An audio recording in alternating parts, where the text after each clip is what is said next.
Hello and welcome into BTN's Take 10 podcast. This is Alex here of BTN, and this week's guests are Cole Cubelic from SEC Network and Harold Shelton, BTN's Manager of Research. Let's get into it. Take a look, listen, and enjoy. Look at here. With the catch, the finish! Oh, my goodness! What a catch! Oh, Energy, my goodness. enthusiasm. It's picked off! Selfish! Brilliant! He's still going! Touchdown!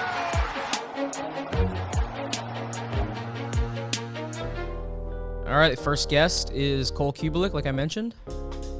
He is a radio host in Birmingham, former Auburn football player, and current SEC Network analyst and reporter. And we talk SEC football, Big Ten football, and had some fun. SEC Network, Big Ten Network crossover. That discussion starts right now. Very pleased to be joined by former Auburn football player, current SEC Network analyst, and the host of Three Man Front in Birmingham on WJOX. It's Cole Cubelic. You can follow him on Twitter at Cole Cubelic. Cole, how's it going, sir? Hey, doing well. Excited to be here. Excited that we have football to talk about. Some that we've already played and some that's fastly approaching. Yeah, we're so excited. When this drops, it'll be about a week out for the Big Ten for a Friday night debut. But just off the top, if you could introduce yourself to a Big Ten audience for those who might not know you or might not watch SEC Network. Just doing my own research, I saw, after Auburn, you were in sales for a little bit. So tell me, how did you get into broadcasting? Take us through step by step how you got to your current sports media role. Yeah, actually, I've always wanted to do it. When I was playing Tecmo Bowl or NBA Jam or RBI baseball as a kid, I would call the games. So, I knew this is what I wanted to do, and I would listen to sports talk radio on my way to and from high school. And when I got out of college, I was a communication major at Auburn, played at Auburn, permanent captain in 2000. We went to the SEC championship game twice, played Michigan in the bowl game my last year. That offense was pretty legit with Drew Henson, Anthony Thomas, Jeff Backus, those guys, David Terrell. We were pretty proud to go toe-to-toe with that team. But I got out of school, and it's not like it is now. There was no Big Ten Network, SEC Network. There was, there weren't all these websites to work for. There weren't online entities covering individual teams or conferences. It was, you either worked for one of the big three networks, one of a few people with ESPN, or the local newspaper or local sports talk radio. And there weren't a lot of spots, and there wasn't a lot of money. And I had an aunt that was in pharmaceutical sales, an uncle in medical sales, and they kind of helped me get into that because I was tired of being broke, to be honest with you. And the first season that I was out, I was in Huntsville, Alabama, which is where my dad lived when I was growing up, when my parents were divorced. And he had a connection at a radio station. That radio station carried Auburn football. And one day on a whim, I was driving home after making sales calls, and I pull in, asked if he was there. He was. I said, "Hey, you carry Auburn football." I said, "The guy that just played quarterback with me lives about 20 minutes from me last year. I live here. We know the team better than anybody. Why don't you give us a pregame show, and we can take people inside this year's team from a different perspective?" And I learned my very first important media lesson right there. He said, "If you can sell it, you can have it." And so we went out and got a couple sponsors, had a 30-minute show, which was literally 18 minutes of airtime. And I called my mom on the way home, and I said, "Mom, that's where I belong. I belong behind the microphone." And she said, and then I learned my second best lesson in media. And she said, "Son, that's great. That's wonderful.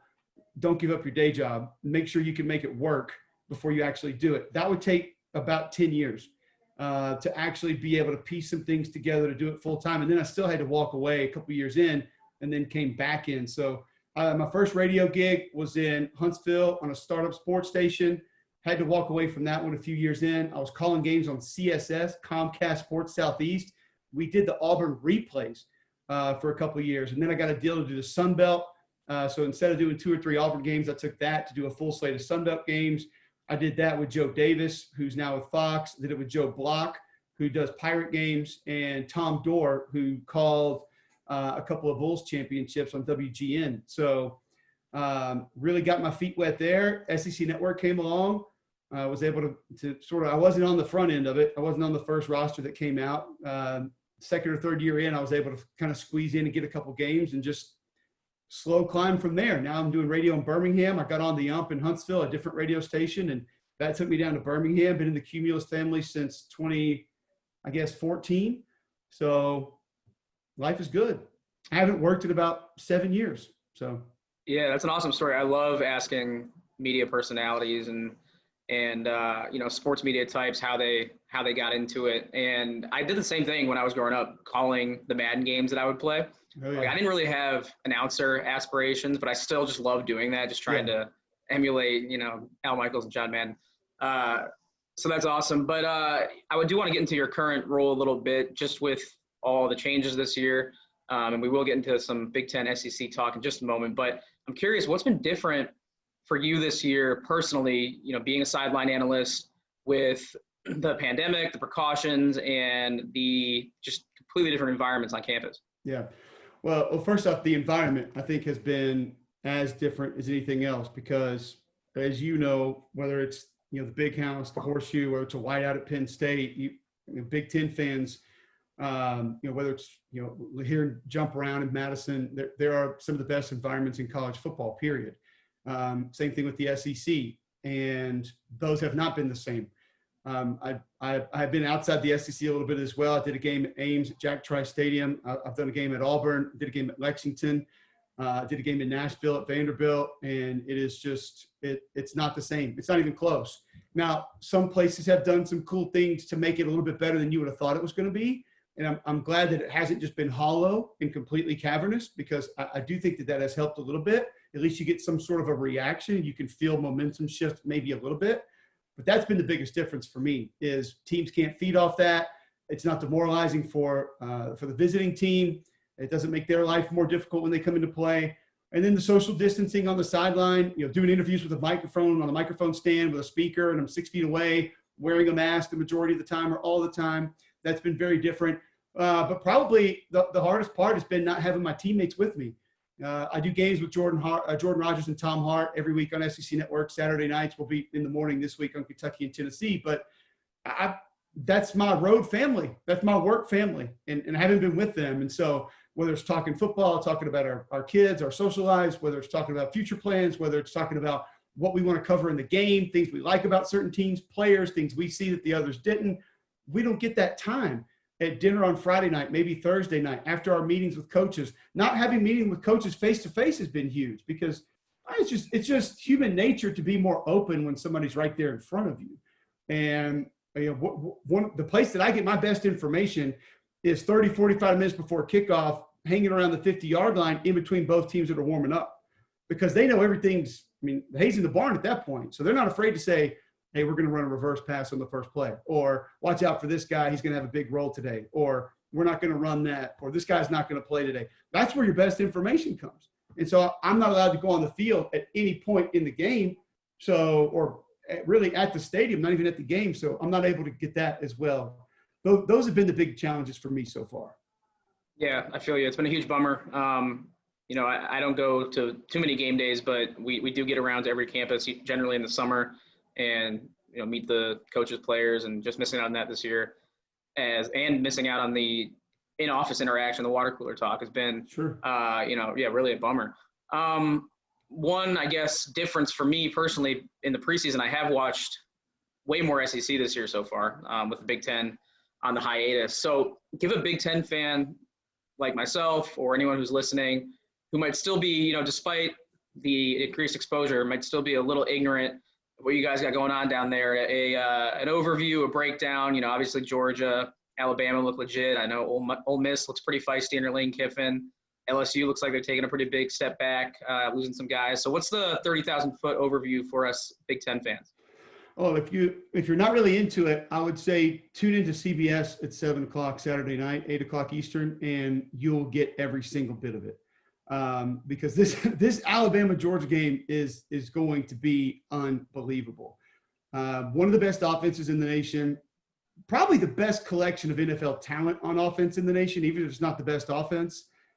You got 3, maybe 4 NFL receivers. At least 2 of them are going to be first-rounders, maybe the first 2 receivers off the board. with the way Waddle's playing this year and Devonta Smith. I've talked to some scouts that say they think he's their favorite receiver that's coming out this year. Najee Harris is going to be an early round draft pick at tailback. Alex Leatherwood has a chance to be, I think, second or third tackle after Penei Sewell and Rashard Slater, probably. You got Landon Dickerson's going to play in the NFL. Evan Neal's going to play in the NFL one day. So that group's just loaded. Mac Jones is playing really good football at quarterback. And Georgia's the exact same way on defense. Julian Rochester and Jordan Davis inside are just those prototypical SEC big boulder defensive tackles that are almost immovable. Sideline to sideline linebackers like in Kobe Dean that can just fly everywhere. And they've got about 4 or 5 edge defenders that are as good as anybody has. I don't know. Kirby Smart's got an edge defender tree in Athens, and I think they just fall off every fall, and he just throws them in. I mean, literally it's like 10, 13, 11, 9. Like these guys just keep coming in. They've got good defensive back play. I think they've given up 115 rushing yards in 3 games. I mean, that's silly. So that defense against the Alabama offense is going to be just magnificent. Bryant Denny won't be what it usually is, but it'll still be pretty electric, whether it's 17 or 27,000 fans, whatever it is. It'll be fun to watch. I think it is those two, and then kind of everybody else. I think you have a very strong tier 2 with a Florida who's having a hard time on defense, but great on offense. A&M may have moved back to tier 2 with Kellen Mond and a great performance against Florida. They're a little more balanced than Florida is, probably not as good on offense. I think LSU maybe has bumped down to tier 3, still great on offense. I mean, they lost to Missouri, but they still threw for over 400 yards. Miles Brennan had a great game, and they have a ton of weapons over there. And they still have a lot of talent on defense. I mean, they have the best corner in college football, first-round safety, one of the best edge rushers in Ali Gay in college football. So there's talent over there. I just think they're having trouble communicating with what they want to do defensively. And then you may get a Kentucky or a Tennessee. This game this weekend that we have will probably go a long way determining that. They can sort of bump up to tier 2. Ole Miss doesn't have enough defense to ever get there. I don't care how good their offense is. You got to play some deep. They're giving up almost 650 yards a game. They're the worst defense playing football right now, and the next closest is about 60 yards behind them, average per game. So no. Their offense fun to watch, and Lane can call plays, but you got to tackle somebody. But there's interesting teams like Arkansas, who nobody had any expectations for, and Kendall Browse is calling really good offensive plays. And they got a great coaching staff under Sam Pittman with Barry Odom, former Missouri head coach, now the defensive coordinator. I don't know what's going to happen with Mississippi State. You know, everybody thought the air raid was going to come in here and just shred the league after what they did to LSU, and they've kind of pooped on themselves here in the last 2 weekends. So that's going to be fun to watch and interesting. But teams like Auburn, South Carolina, Missouri, I think still trying to find themselves. We don't really know exactly what they are just yet. But because it's all conference games, it's going to be a really fun year in the SEC. I love you, just hating on the Lane train with the Ole Miss shirt on right there after your workout. I've got gear from every team except one, so I throw it on in the morning, and it's just the way we roll. I love it. All right, moving on. Before we do a little bit of crossover fun with our respective networks, I'm curious if you had to go inside the mind of an SEC fan. I know you have great insight there. Which, let's say, 2 programs, if an SEC, Alabama, Georgia fan that is a playoff contender this year is being honest, which programs scare them from the Big Ten maybe the most? I think Ohio State is obviously up there. Who would you say, maybe is in the back of an SEC fan's mind if they're even worried about any Big Ten programs at all? I would say it depends on which SEC school they're fans of, because there are certain ones that just do not think their team can lose to anybody, and nobody's better than their team on any year. It doesn't really matter. Ohio State's going to be number 1, and I think that's the first team that every SEC fan would throw out and say they would either love to see it or they would be terrified to play it, or both. I think right now Penn State would be in that mix, and that's because when you do what he did at Vanderbilt, SEC fans take notice, and they immediately say, okay, that guy can coach. And obviously you look at some of the quarterback play, some of the NFL talent that's leaked out of Happy Valley the last few years. I think people would say, I don't want to try to tangle with that guy in a one-off game, because he could show up and just outcoach anybody any given Saturday. And I think maybe right now Minnesota might be in that mix with what they did to Auburn in the bowl game, a really good Auburn defense where most guys played. and just knowing how PJ Fleck has done more with less at his last 2 stops, I think that might be the next team. I mean, Wisconsin's probably going to come up a lot. They gave LSU fits a couple of years ago, and I think that's a team that Auburn has gone toe-to-toe with in a couple of bowl games and been very competitive multiple times. But I think those would probably be the top 3 on your list right now. Michigan probably should be. I don't know how many SEC fans have a ton of admiration for Jim Harbaugh. I'm glad I thought of that word to say because I feel like that's fair. But I would say that Michigan not where they normally are right now.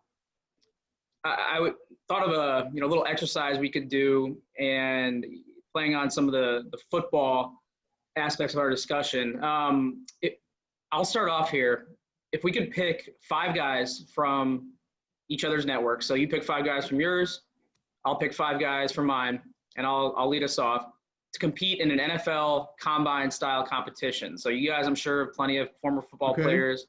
You just got off the bike. You said this morning you look like you could still get after it.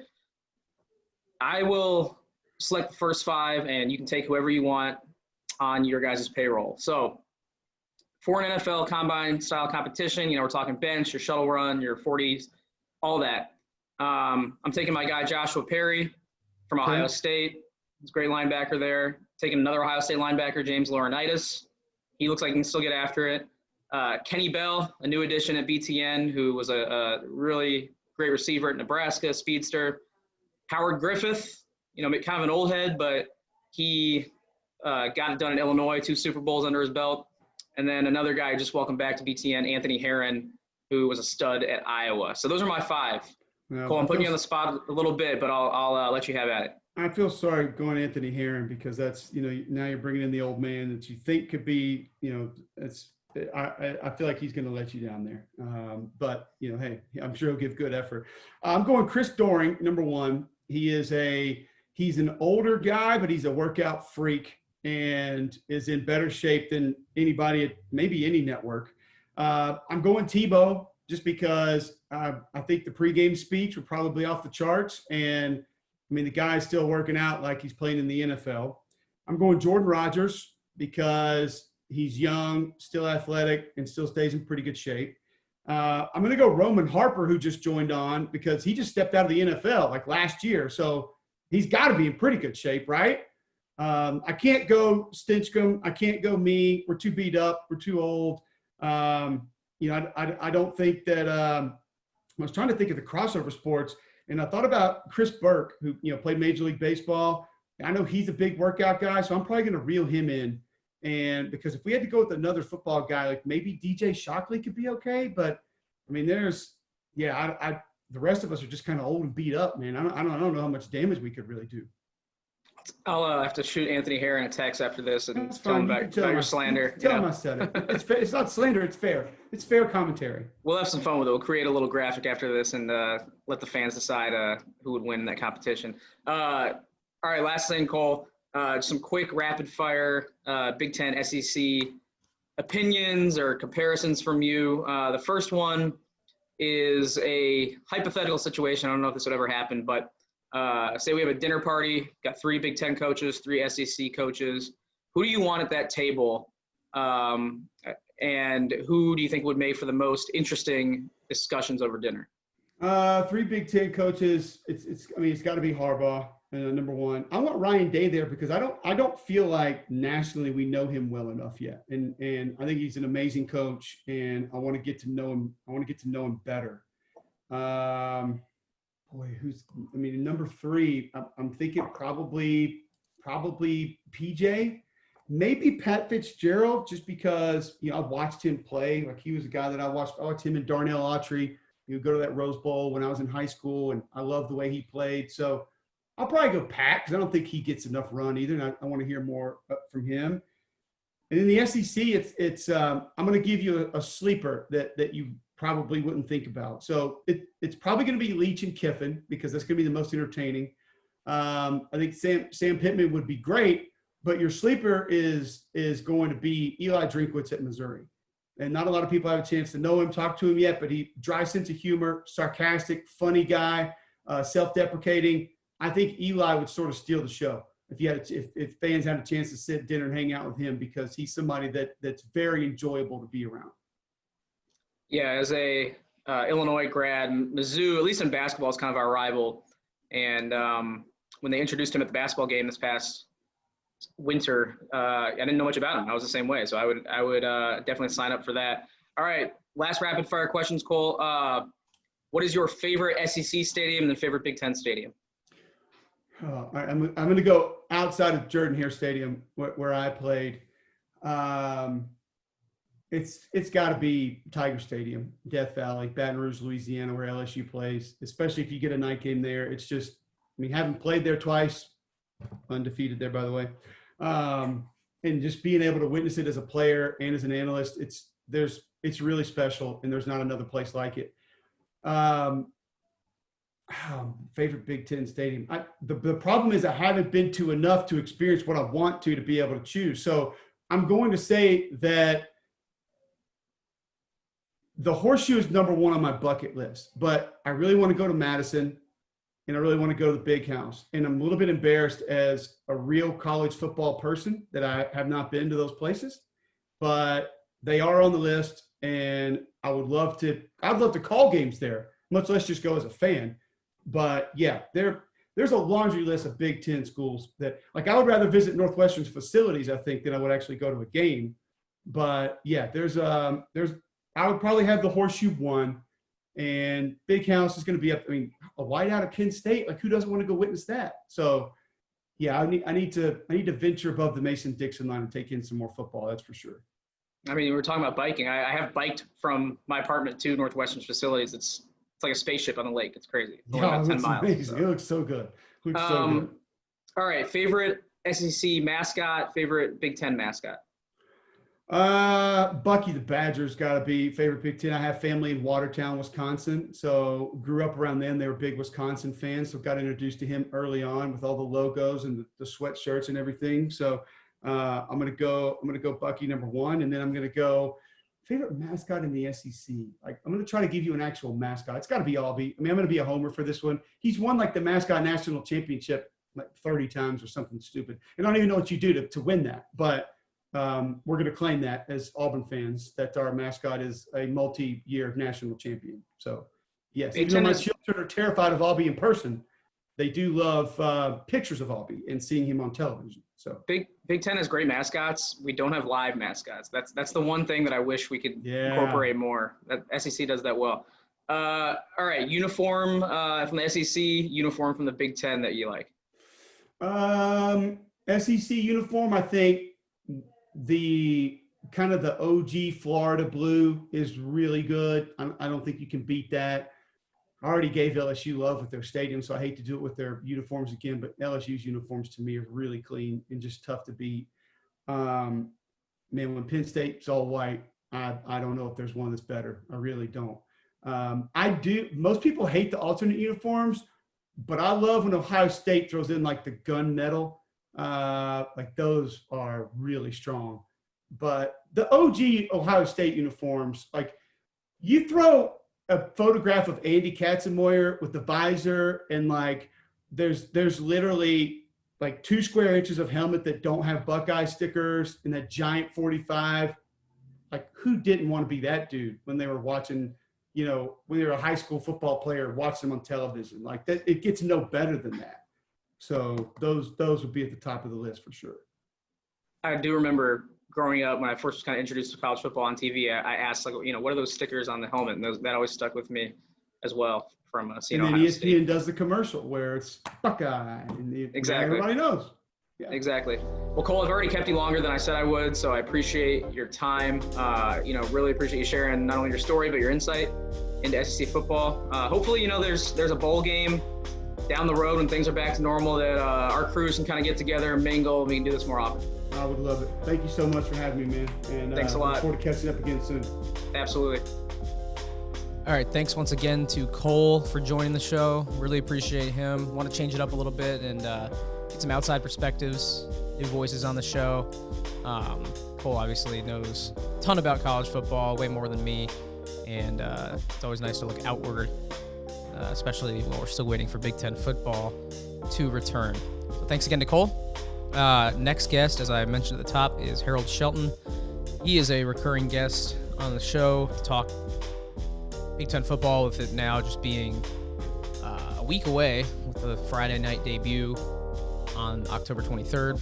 And we talked scheduling, we talked players and positions, and tried to get a sense of who to look out for this year from a player standpoint. And we also wrapped up with a little college basketball talk as that season is sneaking up on us as well. So I'll toss it over to H. It is BTN's manager of research, Harold Shelton. All right, I'm very pleased to be rejoined by BTN manager of research, Harold Shelton. H, welcome back. We had a little bit of a break, had some guests rescheduled, but good to have you back and just in time for football to start up in about a week. Yeah, it's good to be back. And, I know with the way the world is right now, we have to be very flexible in everything that we do. So not a surprise that you were able to, maneuver some things around and, put the feet up, put them down, and wind up getting this pod going. Yeah, and since the last time we talked a couple weeks back, we have had some more news. Everything's always changing, it feels like, but we were waiting on that TV schedule to drop, and it has for the most part, at least for week one and for some of the marquee games.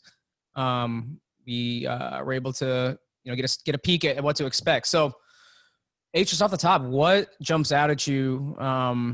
Aside from Illinois and Wisconsin kicking us off and giving BTN the very first Big Ten game of the 2020 season. That's pretty cool. So what jumps off the page at you when you scan the schedule this last week or so?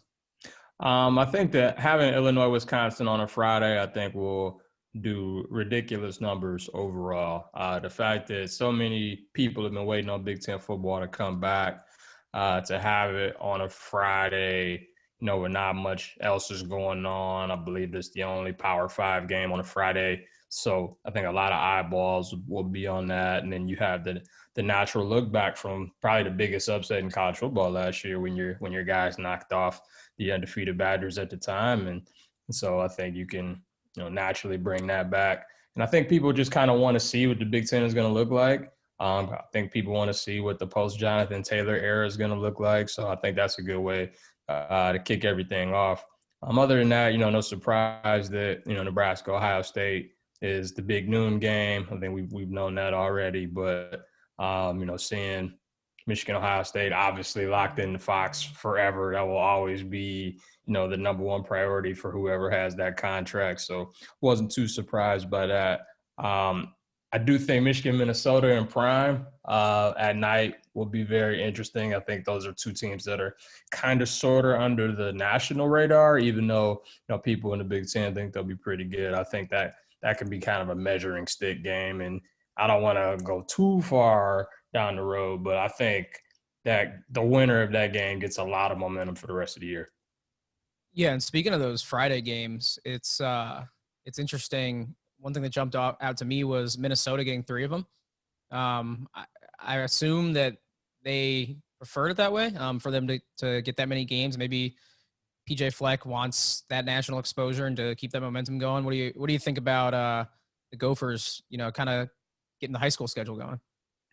I think I remember it being such a big deal a couple years ago when they were starting to schedule Friday night games, and I remember some fans and some coaches were really upset because it seemed like it was taken away from the high school football experience or like your normal game plan throughout the week experience. But I think in terms of visibility and eyeballs, when you're the only show in town and you have everybody looking at you, I think that is a huge advantage as opposed to just kind of being lost into the Big Ten window on a Saturday or the national window on a Saturday. If you get a marquee game on a Friday, especially if you're at home and you can kind of have that be a 3-hour infomercial and you win the game, I think people will remember that for sure. I remember when Ohio State Northwestern had to get rescheduled last year for a Friday, and we had, I think that was probably the best numbers we've had on a game all year because it was the only show in town. So I think that's a huge win for Minnesota. Yeah, and this is gonna sound like company man speak, but I have no patience for like the complaining about Friday night scheduling taking away from high school football. Because for one thing, a lot of schools it's like once a year at most. Some schools don't even ever have to play on Friday night outside of like the once in a blue moon event. So for these fans, they're making a choice once in a while to either go to their high school local football game, their kids game, or watch their favorite team on TV. They can still bring their phones and watch. Like I just haven't I just never understood the outcry. I think it's just something that's reactive because people don't like any sort of change. And also I graduated high school a long time ago and don't care about it anymore. So I can't, when I have kids, I'm sure it'll be a different story and I understand that angle of it. But that argument has always just been kind of, falling on deaf ears for me. So I agree. I like the Friday games, and I really like to see the Nebraska-Iowa game get slotted back into a Friday. I remember we made a big deal about that last year when it seemed like it was the last one for a while on Black Friday, but that one is back. So I'm sure I'm not alone in appreciating that'll be back into its traditional spot. Yeah, it was good to see that. I was just kind of talking with some friends and family the other day about how, man, I don't know if I'm gonna have to work on a Friday. Like that's, been pretty foreign ever since I got into the field because there's always some kind of college football on Friday. And even before Nebraska joined the Big Ten, they had that Black Friday rivalry with Colorado. They played on Black Friday for like 30 years, and it looked like that was going to come to an end. And this year, originally before the pandemic hit, they were going to play Minnesota to end the season. And it was going to be on Black Friday. And it was the whole, it's going to be weird. They're not playing Iowa on Black Friday. And you fast forward, and now they're playing Iowa on Black Friday. So with all of the things that have gone on that have kind of thrown us off kilter, we can look at Black Friday and see Nebraska and Iowa playing each other, and it'll seem somewhat normal. All right, so good stuff there, H, with the scheduled discussion. I do want to get into some of the specifics, though, as far as these rosters go, because I'm admittedly, kind of ignorant about what the Big Ten has coming back. I know the big names, but I'm not as familiar with, some of the situations that are playing out across the conference, whether that's in the backfield or under center.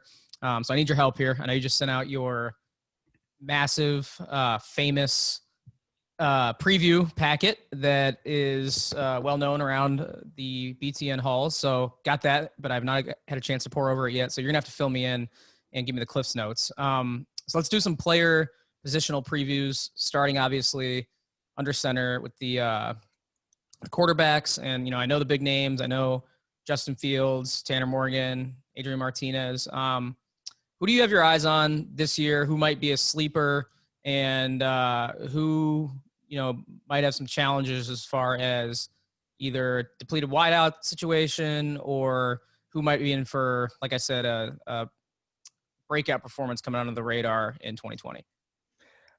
So first of all, I think you're too kind with the famous packet. It is lengthy, but I don't know how famous it is. But I will say the quarterback position is very, very interesting this year. You talked about the big two of Fields and Morgan, but after that, it's a lot of uncertainty. I believe there's 6 schools right now that have definite QB controversies or QB races, I should say, whether it's a 2-man race, 3-man race. Like I know Maryland, Michigan State, Northwestern, Purdue, Rutgers, Wisconsin, all have some issues there. With Jack Cohn going out, it looks like Graham Mertz will be the guy there, but they haven't said for sure. And then there's also QB intrigue when you lose a Shea Patterson, you lose a Nate Stanley, you get some guys that have been there who look like they're going to be, the guy going forward with a Spencer Petras for the Hawkeyes and Joe Milton with Michigan, but we just haven't really seen him play. Joe Milton looks the part. He's 6'5", 240, strong arm, mobile, but he's thrown 11 passes in his career and 2 of them are picked off. We just don't have the sample size for a guy like that. But, if he matures and plays well, maybe he's the difference between, losing some of the games that Shea Patterson lost and maybe getting over that hump against Ohio State. I think Nebraska is very interesting because Adrian Martinez, we all expected him to take that jump as a sophomore after having that great freshman year. I know he played through some injury, but didn't look so great. And Luke McCaffrey wound up playing pretty well. I'll be curious to see if they go with two quarterbacks. Will both of them play at the same time with maybe McCaffrey at a different position? Does McCaffrey beat him out altogether? I think that part is going to be really, really interesting. All right, I feel like that theme kind of carries over to running backs because you see guys now showing out on Sundays like J.K. Dobbins, Jonathan Taylor, they're gone. I'm struggling to think of off the top of my head starting running backs in the Big Ten. So fill me in on that position because I'm sure some guys that were maybe the second or third options will now slot in, and I'll recognize them in the backfields. But who are some feature backs? Who do we expect to maybe become more familiar names by December? So it's funny you mentioned that because, the Big Ten media, they do like a preseason poll every year and they pick, 1 through 7 in the East and the West in the title game prediction. And they have like offensive player of the year, defensive player of the year. And of the top 12 candidates for offensive player of the year, there's only one running back. So kind of to your point, there's the Jonathan Taylor, J.K. Dobbins crew is gone. Journey Brown's the only guy that's back for Penn State that appears to be in that elite category. And even that, the last 5 games, he was really, really good, but we didn't really know much about him. Penn State, he was probably the 3rd or 4th back on that team before he emerged. So I'd be curious to see if he can hold up being the feature guy. I do think Ohio State, they're always going to reload. I mean, Master Teague made 3rd team All Big Ten as a backup last year.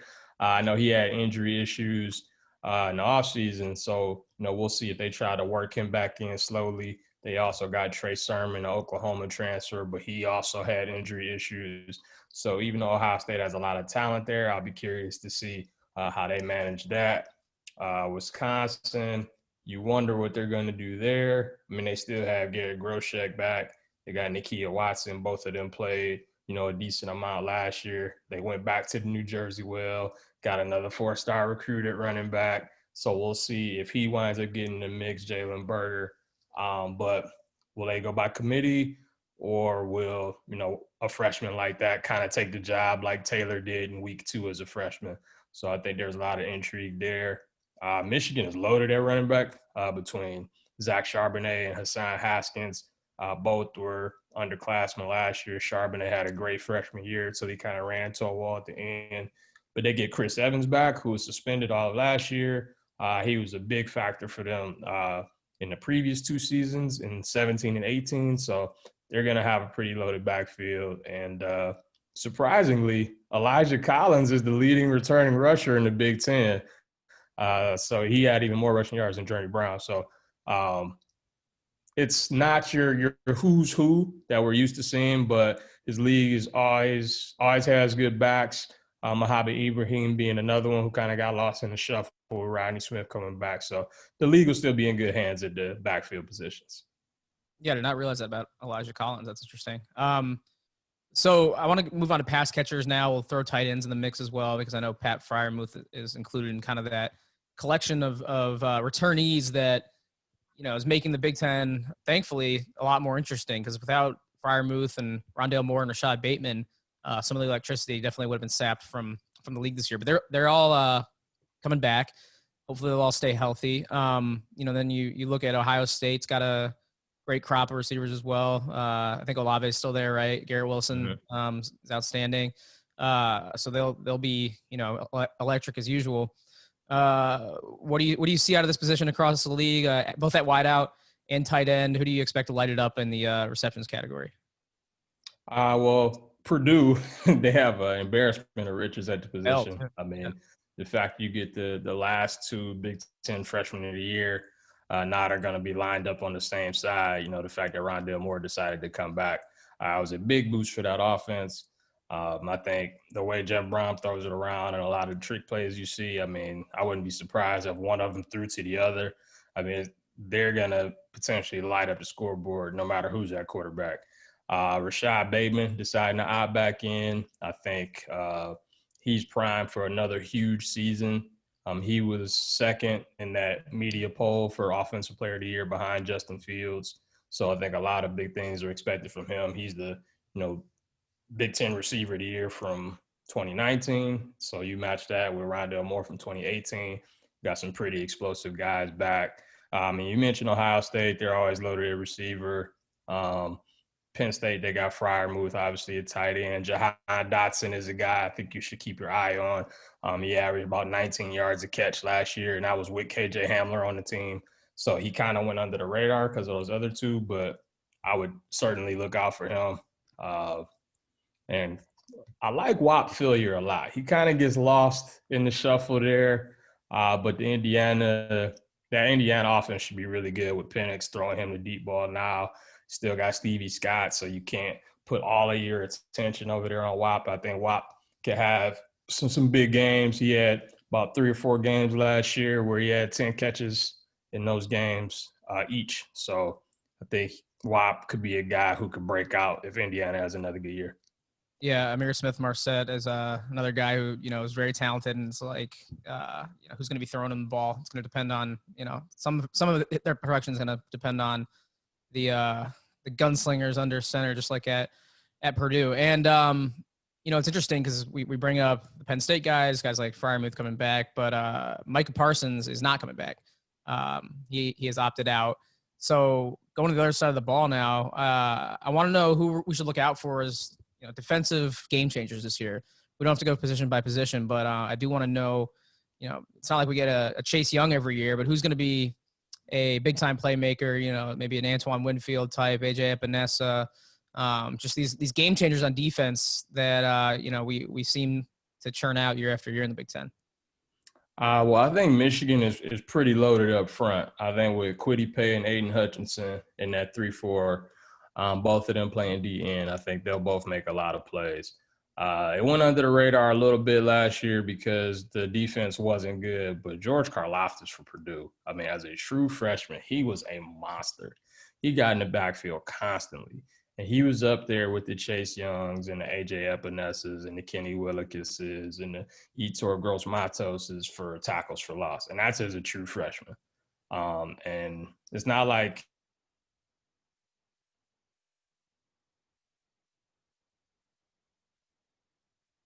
it's not like he had a guy on the other side that, you had to double, so he was going one-on-one. I mean, this is a guy who, he stood up to the challenge and he made dudes look silly. So I can only imagine what he's going to look like with a full off season and coming in as a sophomore. I think Sean Wade opting back in. You're looking at Ohio State DBU, another first-round pick from the secondary. Kerry Coombs coming back as the defensive coordinator, who was the great secondary coach for them for years. So you get that tutelage with Wade. He'll probably be even better this year. Patty Fisher somehow is still in school, so he's back for another year. He's been one of the best linebackers in the league ever since he stepped on campus. And don't be surprised if Zach Harrison, I don't think he'll be Chase Young, but this is a 5-star guy who played some as a freshman last year. I assume he'll step right into that Chase Young void, start, come off the edge, create havoc for a lot of opponents. So those are kind of guys that I'm looking for. I don't know if we'll see an Antoine Winfield type. Maybe that's Dax Hill at Michigan, another 5-star guy who saw some time, started some games toward the end of last year. It's a lot of younger talent, not as many of the big names from the big schools, but I think there's a lot of talent spread out throughout different schools. All right, I got to know, do we have a kind of utility guy, utility player, jack of all trades type in the league this year? I know, Jabril Peppers was the lightning rod a few years ago, both for criticism and for praise. That was, I think, my first year at BTN, and that was blowing up social media. It feels like the Big Ten every once in a while has guys that can return punts and light it up on one side of the ball, or sometimes both. Is there anyone to look out for in the Big Ten this year? I'm putting you on the spot a little bit here. I don't know about going both ways, like a Jabril or a Chris Gamble or something.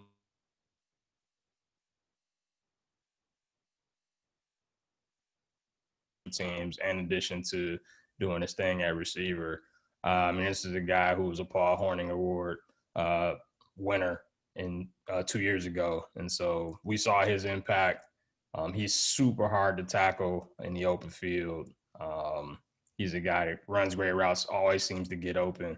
So I think whether he's carrying the ball, whether he's catching it, whether he's returning it on kicks or punts, we saw it his first game. He had 300 yards against Northwestern all purpose, even though he lost the game. Like, that was the introduction to America of, maybe the next, big thing. And he lived up to it all year. Obviously, he got hurt and had QB issues last year, but they look to be even more loaded than they were 2 years ago. If they figure out that QB situation, I think he could have a huge year. All right, I was just trying to do a crossword puzzle in my head because you broke up for 1 second when you said that the name. So I'm not even going to cut that. Just tell me who it is because I'm trying to piece it together. 300 yards Western. Rondale. Okay.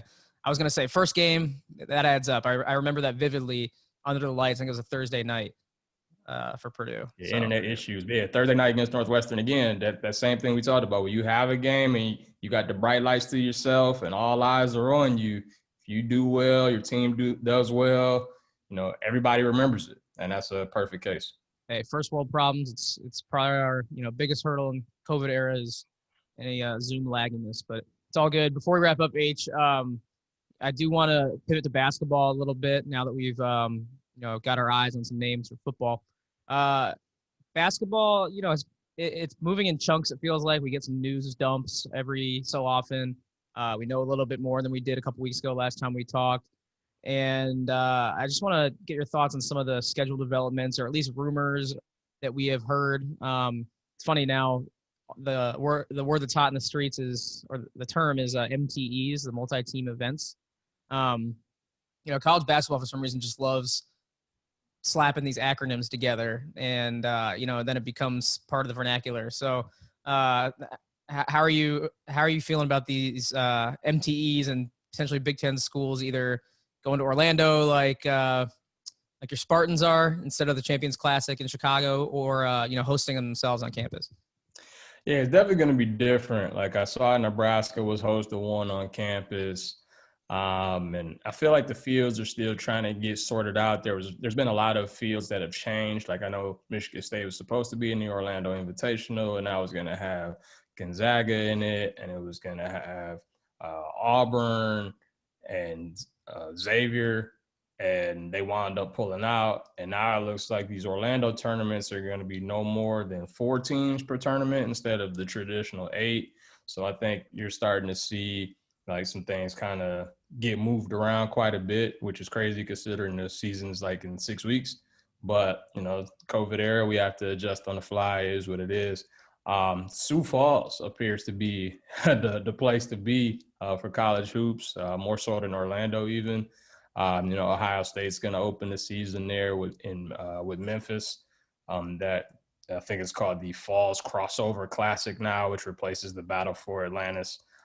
So they're going to be in a loaded field with Creighton and Dayton and Wichita State and West Virginia and A&M. So Ohio State's going to have a lot of good games there. And then you got Iowa and the Zags in Sioux Falls the same day as the Big Ten title game and Champions Week. So a lot of eyes will be on Sioux Falls. It's good to see Champions Classic still going on. We're still going to have ACC Big Ten, even though we don't know the opponents. Unfortunately, it doesn't look like we're going to get the Gavitt games this year, but hopefully those will come back. But I think we talked about Indiana is another one. They're supposed to play in Maui. Now it goes to Asheville. Not quite the same, but as we talked about before, Asheville's nice. It's just not Hawaii. But again, it's 2020. You kind of have to, prepare for the unexpected and make the most out of your situations. And so the fact that they're still trying to get games going safely, I'm all for that. I was going to say, whoever's the marketing director or the booker at the Sanford Pentagon in Sioux Falls? Yes. Where they're hosting all these games, they deserve some sort of shout out or raise because they're getting, like you said, the marquee matchups at that building. It's going to be interesting. I love how also they have the old school like lane there. I don't know if you remember from watching, but it's like a Hoosiers vibe going there. It also reminds me of the gym in Blue Chips. just kind of got the same good one. shoulders. It's a interesting watch for sure. I'm looking forward to it. Also, I heard I don't know if this is like confirmed yet or not. Probably not. So I'm gonna hedge a little bit. Yeah, I'm gonna hedge this a little bit. I think I saw Jeff Goodman tweet something about this, but Rutgers is out of the Jimmy V Classic, but Illinois and Baylor are potentially a matchup to look out for there.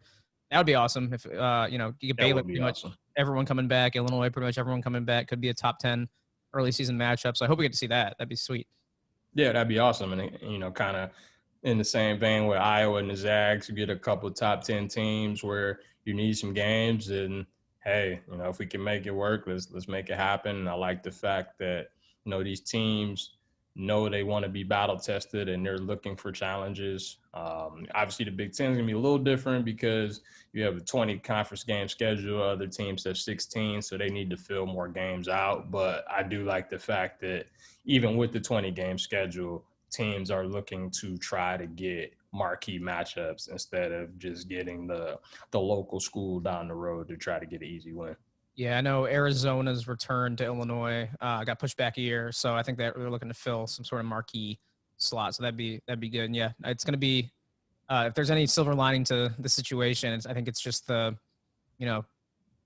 kind of vibe of teams throwing their hands up and say, sure, we'll play out in South Dakota on a Wednesday night. Why not? So I'm looking forward to college basketball. But first things first. We got football very soon. Hopefully we can get on a chat next week and really get into some of the matchups. So we'll plan on that. H, appreciate you jumping on as always, and we will talk soon. All right, sounds good. Looking forward to next week. We actually get some real football in our league, and I'm looking forward to it. Yes, sir. All right, thanks once again to Harold. I always enjoy talking to him. We'll do so much more often as the calendar piles up here with a lot of football and basketball throughout the fall and winter. And appreciate Cole once again as well. We'll try and get these episodes coming out weekly. Sometimes we do have a gap like we did between this episode and the last one. Try to avoid that just to stay relevant and current, but sometimes guest schedules get moved around. And really appreciate Cole for jumping in a pinch, especially when he is super busy this time of year. He's everywhere. So thanks once again to everyone for tuning in. Thank you to Julie Bronder for producing the show, as always. And if you have not already, please throw us a rating or review on any of your podcast platforms. And check us out on YouTube if you want to watch these interviews, see the guests in all their glory. We do have a playlist on our Big Ten Network YouTube channel. So subscribe to Big Ten Network on YouTube. Find the Take 10 podcast playlist on that page. That's all we got. So we will talk to you very soon here on the Take 10 podcast.